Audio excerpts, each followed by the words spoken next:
জীবনে চাপ থাকা ভালো। অনেক রকমের চাপে আমরা থাকি, বিরক্ত হয়ে যাই, রাগ হয়ে যাই। আমরা অনেক কথা বলতে চাই, কিন্তু মানুষ আমাদেরকে বলতে দেয় না। আমরা তখন কথাগুলোকে মনের মধ্যে চাপা দিয়ে দিই। এছাড়াও সামাজিক অনেক চাপ থাকে, অনাচার থাকে, অবিচার থাকে, জুলুম থাকে। তো এরকম আহ, চাপে পড়তে পড়তে থাকতে থাকতে মানুষের মনে একটা আকুতি তৈরি হয়। এই চাপ থেকে মুক্তির একটা আকুতি তৈরি হয়, এবং এই আকুতি থেকে অনেক বড় কিছু ঘটে যায়। অনেক সময় সরকার পরিবর্তন হয়ে যায়, অনেক সময় নিজেই সাহস করে একটা কিছু করে ফেলে। তবে জীবনে চাপ থাকা ভালো, কারণ চাপে পড়ে কয়লা হীরা হয়ে যায়। যদি চাপ না থাকতো, ওই কয়লার কিন্তু কোনো উন্নতি হতো না, ও কয়লাই থাকতো।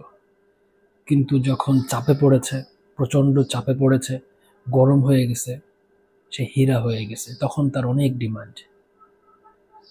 চাপে পড়ে যে কথাগুলো আমরা চেপে রাখি, প্রকাশ করি না, এই চাপা কথাগুলো অনেক সময় মহাকাব্য হয়ে যায়, উপন্যাস হয়ে যায়, প্রকাশিত হয়ে যায়। জীবনানন্দ দাশ, তাকে যদি তার সব কথা তার প্রেমিকা তাকে বলতে দিত, তাহলে বনলতা সেন এই কবিতাটা আর আসতো না।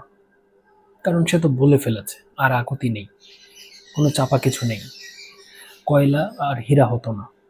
কিন্তু যখনই চাপা পড়ে গেছে, সে বলতে পারেনি, একটা সময়ে তার চাপা কথাগুলো মণিমুক্তা হয়ে কবিতা হয়ে ঝরে পড়েছে। তাই জীবনে চাপে থাকা ভালো। চাপ মানুষকে তৈরি করে, শক্ত করে, কাপুরুষকে সুপুরুষ করে।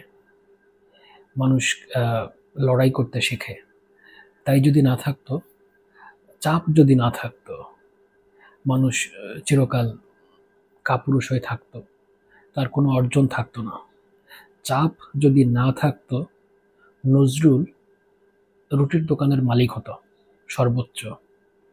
চাপে পড়েছিল, কথাগুলো চাপা পড়ে গিয়েছিল, কষ্ট পেয়েছিল বলেই বিদ্রোহী হয়েছিল, দ্রোহের কবি হয়েছিল। জীবনে চাপ থাকা ভালো।